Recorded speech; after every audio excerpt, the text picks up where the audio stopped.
Hello everyone, welcome to my channel, Simply Mama Cooks. I'm Angelica. So today I'm going to show you one of the easiest pans of Mexican red rice you'll ever make. This recipe is my father's recipe. He is no longer with us, but this recipe does remain, and I always think of him when I make it. It's so good. Let me show you how I make it. So this is what I use to make this pan of rice so convenient. And this is what my dad used.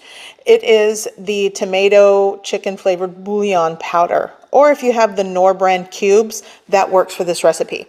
I always like going with the powder when using recipes because it's easier to give like an amount, 1 tablespoon. So as you can see, this is not a traditional Mexican rice, but my grandmother used to add V8 in place of the fresh tomatoes puree or canned tomato sauce.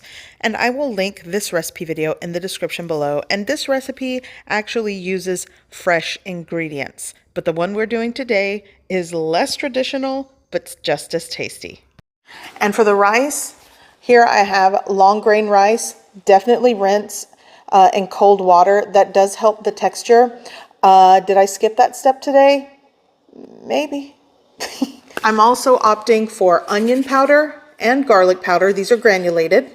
I'll be using like a half teaspoon to a full teaspoon each. I think a half teaspoon works for the powders. A little bit of cracked black pepper, 2 cups of room temperature water. I will be adding a little bit of cooking oil into the pan. So I'm going to preheat the pan and get things started. So I'm going to move you closer to the pan. I know this is not how I usually film, but you know, here we go. So let's get here. Can you see that? Okay, so I am preheating the pan over a medium heat. If you want to crank it up to high just to get things going, but you got to turn it down because we are going to toast the rice. And this is essential when making this type of rice. Toasting the rice first in cooking oil also helps the texture. Here I'm going to add like 1.5 tablespoons of cooking oil, and I'm going to add my rice. Over a medium-low heat, I'm just going to gradually toast the rice. Nothing on high heat because then you'll burn the rice. You'll want it to become light in color, like a light golden color, and fragrant. Now I'm going to add my granulated onion powder, garlic powder, and again, you could use fresh. And here I'm going to add my ground cumin. You can omit this if you don't like ground cumin. I love it. So give everything a mix over your medium-low heat just to warm these spices through. Now I'm going to add my cracked black pepper. Again, that's optional if you don't like it. Be sure to constantly mix the rice with the dry seasonings. Here I'm going to shake in my 1 tablespoon of chicken bouillon powder with tomato and mix that through. And it's going to go quick from here because you don't want to burn this seasoning. Now I'm going in with my water. And again, if you have low sodium chicken broth, that works too. Here I'm just going to quickly mix. You don't want to overmix it. I'm going to cover with a lid, and now you'll want to bring it up to a gentle simmer. You might need to crank up the heat.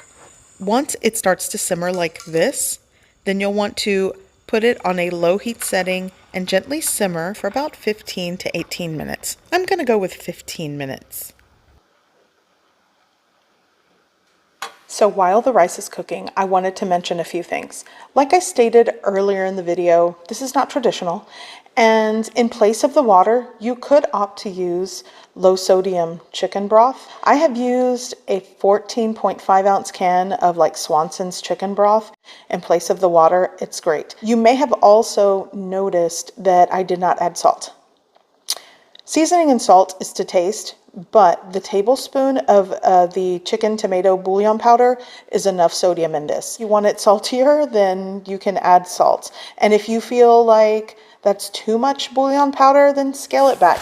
This recipe video is just to showcase how easy it is to use pantry items instead of fresh items to get Mexican red rice. It's really good. So my rice is done. What I'm going to do is shut off the heat. I'm not lifting the lid, and I'm just going to let it set with the lid on for about 10 minutes. Then, time to lift the lid. And it smells so good. And I want you to see that using a low heat to simmer it for that 15 to 18 minutes gives you a fluffy texture rice, and there's no sticking at the bottom. Nothing burns at the bottom. So the low simmer during the cook time works. This is ready. I'm eating it straight out of the pan. Look at this. So good. It smells amazing and it's so easy to make.